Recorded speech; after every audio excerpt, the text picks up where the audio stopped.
warahmatullahi wabarakatuh pemirsa Antv, selamat pagi. Senang sekali rasanya kita bisa bertemu lagi dalam Curhat Bareng Ustadz. Dan pada pagi hari yang dingin ini semoga juga bisa mendinginkan hati Anda ya pemirsa. Tapi kalau rasa-rasanya masih panas juga karena baru saja mempunyai masalah yang kok masih belum bertemu jalan keluarnya dan bingung mau kemana ini jalan keluarnya. Jangan ragu, silahkan menelpon kepada kami karena sudah ada seorang Ustadz yang juga akan ikut mendinginkan hati Anda. Ustadz Wijayanto, Assalamualaikum Ustadz. Waalaikumsalam warahmatullahi wabarakatuh. Hadir lagi Ustadz ya. Alhamdulillah, Insya Allah mudah-mudahan bisa. nggak bosan. Ya nggak bosan kok Ustadz. Yang penting bisa mendinginkan hati pemirsa di rumah ya Ustadz ya. Amin, apalagi ini Jakarta diguyur hujan. Hujan itu kan barokah. Karena ada sholat khusus minta hujan, nggak ada sholat khusus minta angin, minta panas, minta tsunami, nggak ada. Tapi kalau minta hujan ada. Jadi air itu kan tanda berkah. Mudah-mudahan pagi hari ini kita bisa memberkahi pemirsa juga, utamanya juga kepada yang punya masalah tentu. Benar sekali. Nah kita langsung aja nih Ustadz, sebelum menerima telepon tentunya Anda bisa langsung telepon ke 021-8511-836. Kami sudah membuka line telepon kami dan SMS juga masih jalan terus di 9123. Formatnya seperti biasa, Antv, spasi curhat, spasi isi pertanyaan. Dan kami juga masih menunggu pertanyaan Anda maupun kritik dan saran di cbu@an.tv melalui email tentunya ya. Dan akhir-akhir ini sudah banyak sekali SMS yang masuk Ustadz di 9123. Mudah-mudahan SMS yang beneran, bukan SMS yang senang melihat orang susah dan susah melihat orang senang. Ya. Yang ini pertanyaan ada dari beberapa orang. Pertanyaannya mirip-mirip mengenai profesi. Profesi yang membuat dilematis. Nah, ada yang dari Bapak Ferry. Assalamualaikum Pak Ferry, semoga Anda menonton ya. Yang bekerja di perusahaan minuman keras. Kemudian ada lagi yang bekerja di karaoke menemani tamu. Terus ada lagi yang bingung nih Ustadz. Seorang dokter hewan yang ditawari pekerjaan di peternakan babi. Nah ini apakah gajinya halal, apakah dosa atau enggak, pertanyaannya seputar itu. Agak beda-beda sedikit kasusnya. Kalau dia di perusahaan minuman keras memang itu ada larangan khusus karena memang 10 hal yang berkaitan yang dinisbahkan kepada minuman keras itu dilarang.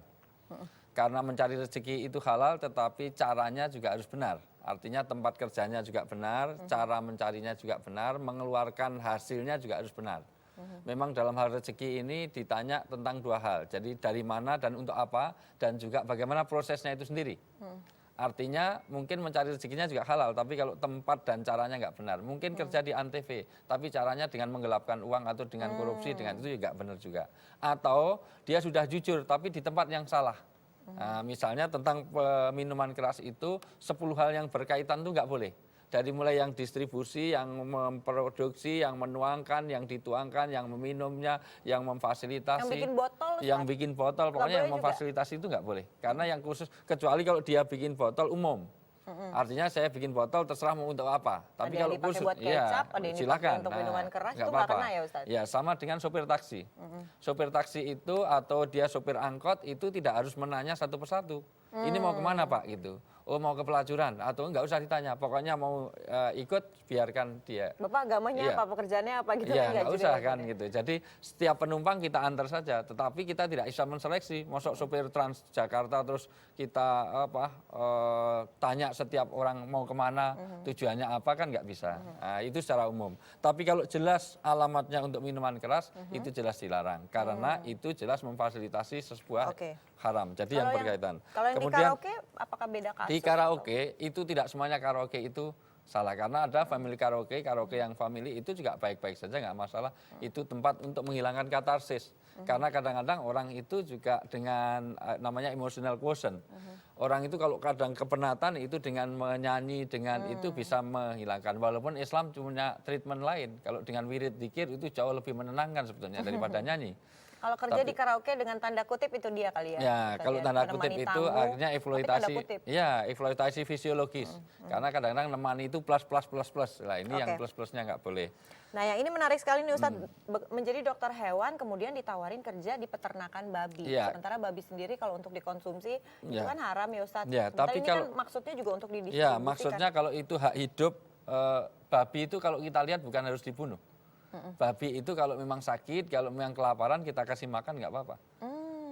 Memang di jalan gitu, Ustaz, nggak apa-apa. Kalau kasihan atau babi itu sudah pingsan gitu ya, kasihan kasih makan nggak apa-apa. Ngasih makan babi juga nggak apa-apa.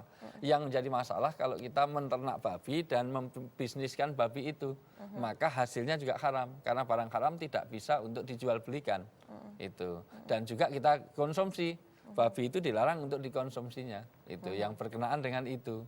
Nah, lalu kalau itu memang babi memang mau mati, ya kita kasih. Memang dia dokter, ya memang diobati ya nggak apa-apa. Yang penting kita konsumsi. Kayaknya ada. Ya. Masing-masing beda-beda kasus ya, Ustaz ya. Sudah ada penelpon yang masuk. Assalamualaikum. Assalamualaikum. Waalaikumsalam. Iya, selamat pagi Ibu. Selamat pagi Bu. Dengan Ibu siapa Ibu? Dengan Fitri di Palembang. Ibu Fitri di Palembang, silakan Ibu Fitri. Dengan Fitri di Palembang. Putri ya. Putri, Ibu Putri silakan Bu Putri curhatnya. Iya ini Mbak, masalah yang di karaoke tadi kan. Kebetulan saya bekerja di perusahaan swasta Pak karaoke. Ini saya sebagai waitressnya, itu kata Ustaz tadi kan nggak boleh, tempatnya tempat terlarang. Tapi gimana ya, Ustaz kita kan kerja gitu. Tidaknya harus upselling tentang minuman yang berpotensi tinggi seperti alkohol gitu kan. Itu menyediakan itu juga ya Bu Putri ya, alkohol dan lain sebagainya. Kita kerja karena harus menjual minuman kayak gitu. Ya. Itu aja yang ditanyakan Bu Putri. Iya, gimana kalau harus gimana saya lakuin gitu. Baik, Ibu Putri, jangan pindahkan channel Anda, jangan kemana-mana dulu ya, karena kami akan membahas masalah Anda setelah yang berikut ini.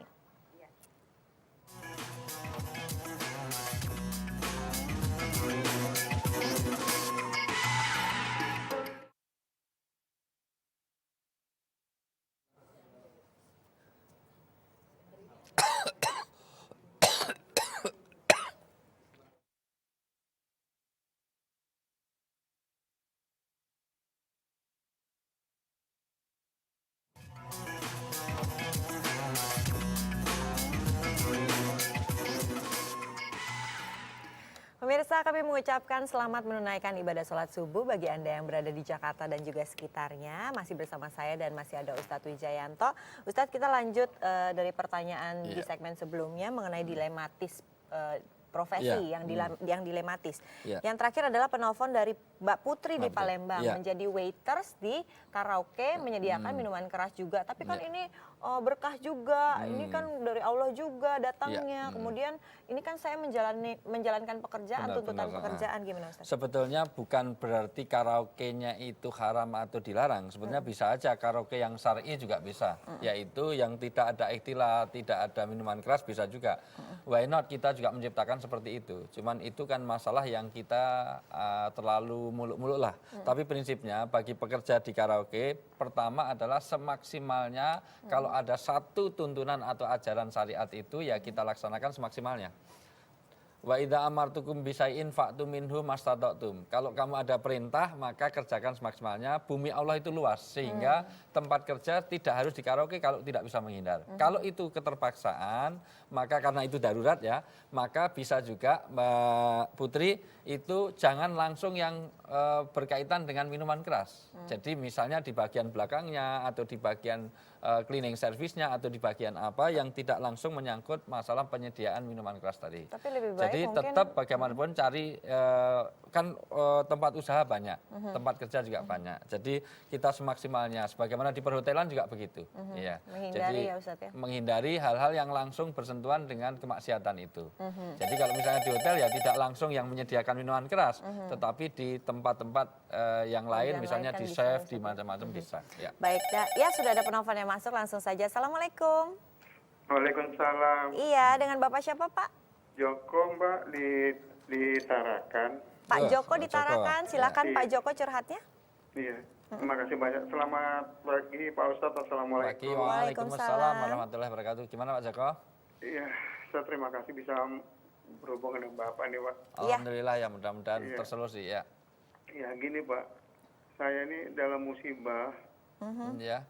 Iya, rumah tangga saya hampir hancur. Tapi saya masih tetap bertahan untuk mempertahankannya gitu loh, Pak Ustadz. Iya, alhamdulillah. Iya. Itu saya mau tanya gimana ya? Maksudnya saya dengar kata-kata untuk bangun nikah lagi gitu loh, Pak. Permasalahannya boleh tahu sedikit Pak Joko sebelumnya? Ya, istri saya itu selingkuh. Baik. Jadi maksud saya kesian anak-anak juga, kesian istri saya saat saya cerai, dia mau jadi apa gitu. Terus yang memang kejiwaan saya terganggu karena saya sendiri bukan jujur Pak, belum pernah saya tidur sama orang lain gitu. Baik. Jadi jiwa saya ini hancur. Tuh. Jadi maksud saya daripada saya hancur lebih jauh lagi, lebih bagus saya baikin istri gitu loh Pak. Iya. Itu maksud saya, apakah saya harus menurut syariat Islam, apa saya itu dalam posisi yang bagaimana? Kira-kira istri bisa nggak diajak untuk kembali ke jalan yang benar? Artinya mentobati apa yang sudah dilakukan? Iya, seminggu yang lalu, kejadian itu memang sebulan yang lalu gitu loh Pak. Iya. Jadi saya tahunya seminggu yang lalu. Terus dia juga saya sumpah di Al-Quran dia mau merubah sifatnya. Iya. Baik.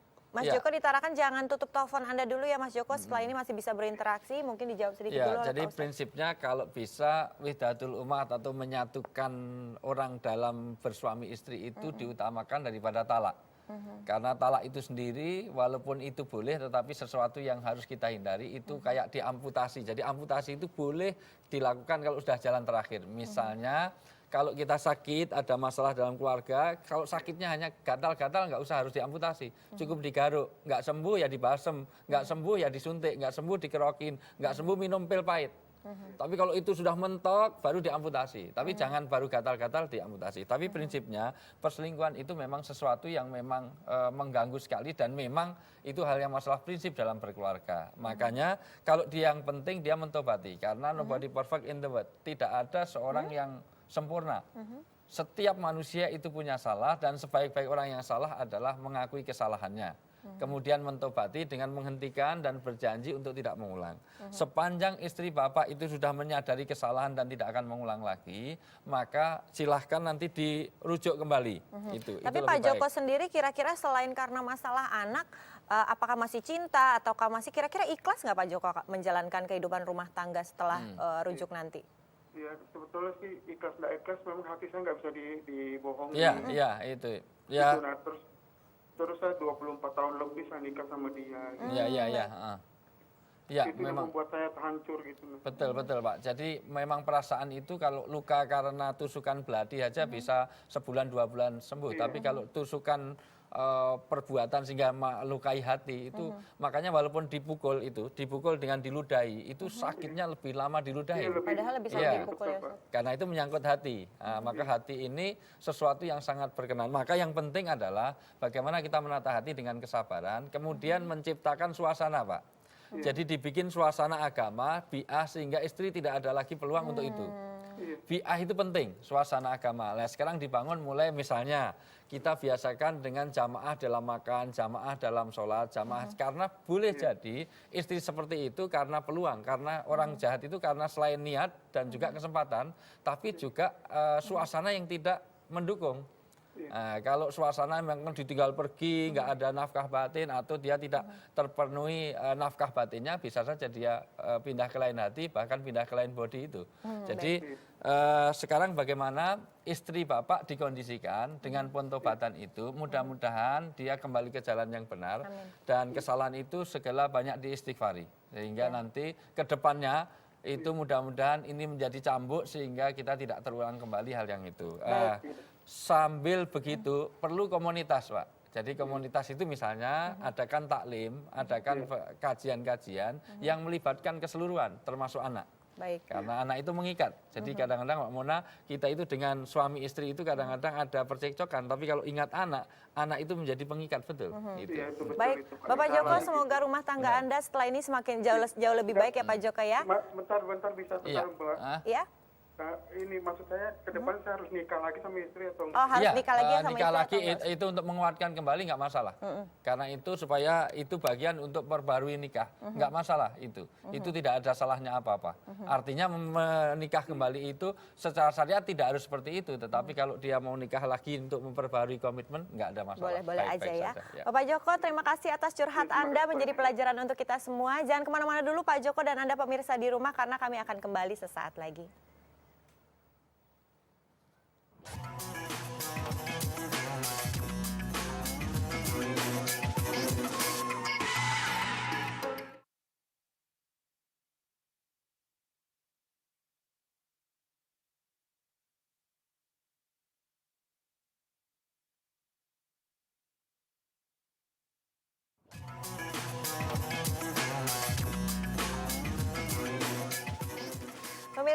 kasih untuk masih bersama kami dalam Curhat Bareng Ustadz. Anda masih bisa curhat, kami masih menerima telepon Anda di 021 8511 836. Di segmen sebelumnya ada laki-laki yang luar biasa, Bapak Joko di Tarakan, yang ingin memperbaiki rumah tangga ya Ustadz ya. Semoga berhasil terus diberi setelah kesabaran ini ya. ya. Baik, sudah ada penelpon yang masuk. Assalamualaikum.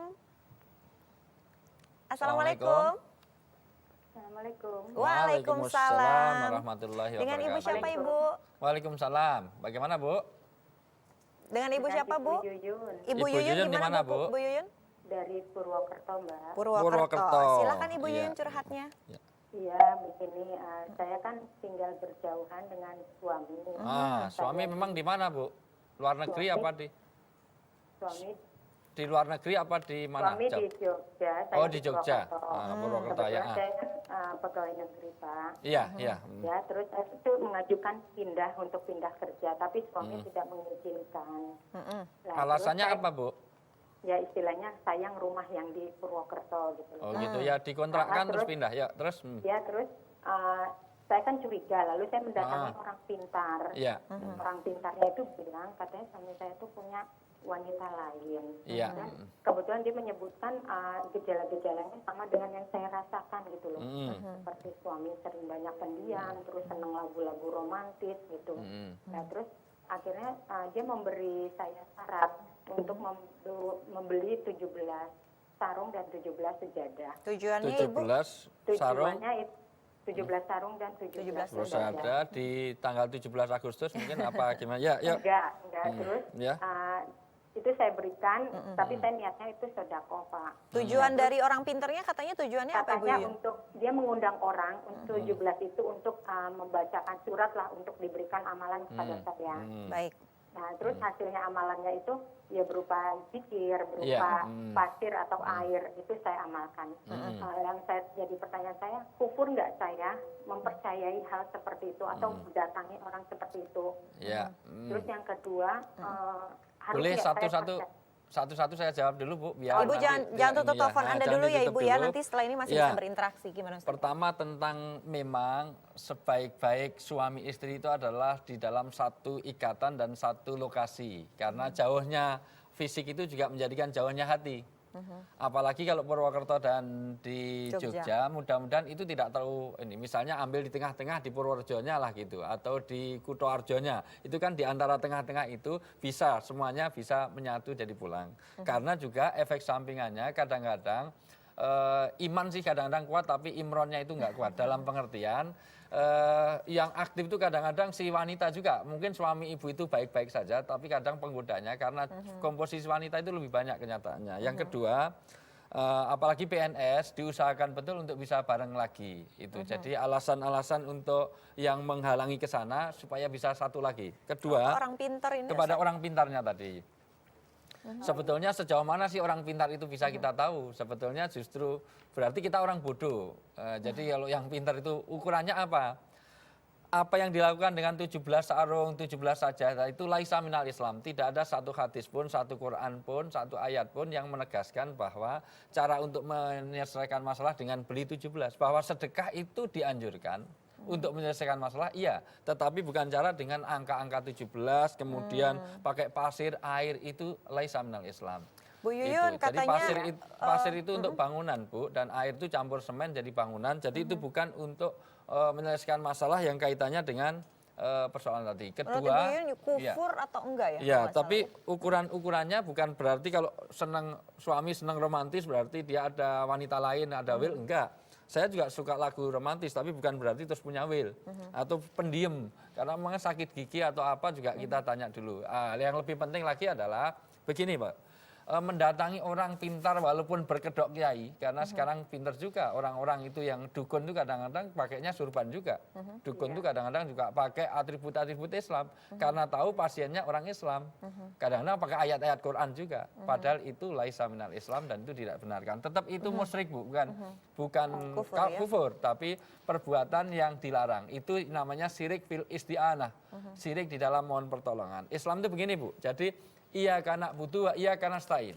Bukan iya karena butuh, dukun nasta'in. Baik. Jadi beribadah kita kepada Allah dan jangan minta tolongnya juga kepada Allah.